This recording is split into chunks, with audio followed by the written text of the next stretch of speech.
Yun na nga mga kalaboy. So weekend na naman, and syempre pag weekend, maghahanap naman tayo ng lugar na kung saan meron tayong magagala. So dito lang yan, syempre of course. So ikot-ikot lang tayo dito malapit sa Rizal. And since mag-12 noon time na ng Sabadong to, what we're going to do is maghahanap tayo ng kainan na mura at medyo masarap. So ano pa? Let's go!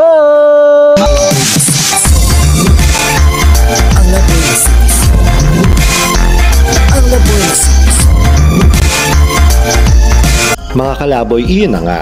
Naisipan ko mag-drive going to Pililla, Rizal. This is something like 2 to 3 hours drive from Manila.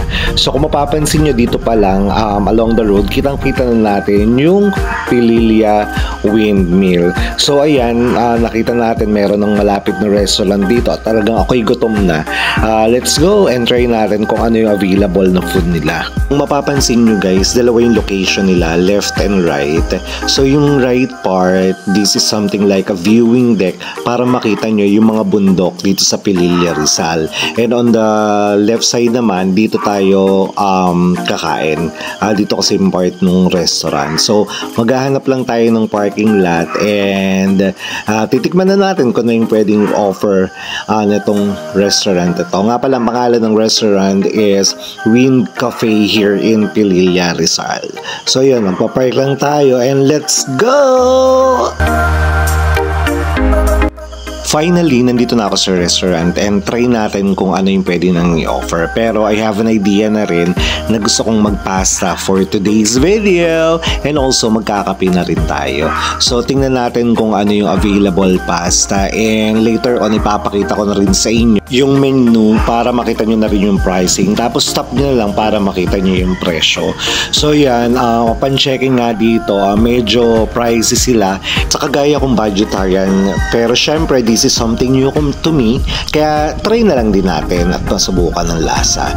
So ayan, ang napili ko ay truffle pasta and let's see kung ano pa yung pwede nating mabili dito.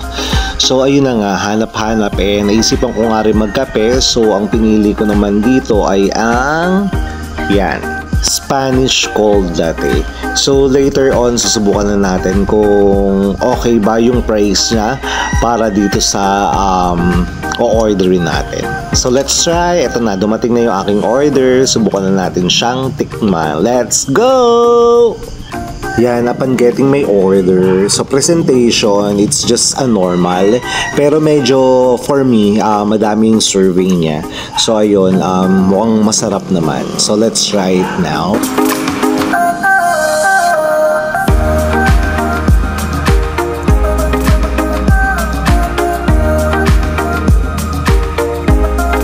And yes, masarap nga yung pasta nila. Masarap yung truffle pasta.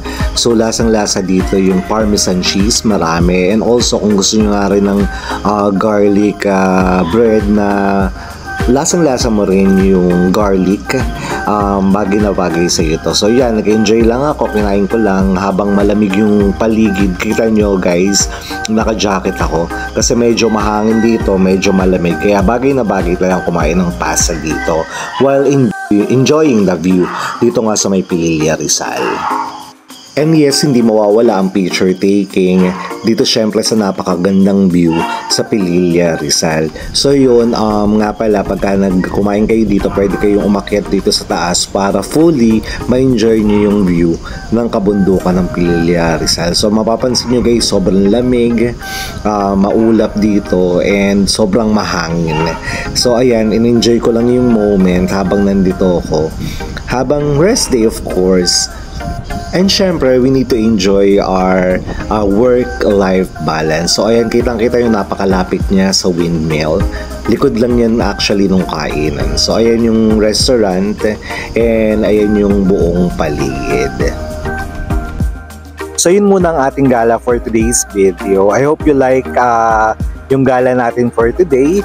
And huwag niyong kakalimutan na mag-subscribe sa aking channel na ang Laboy na City Soy. Until to the next gala. Bye!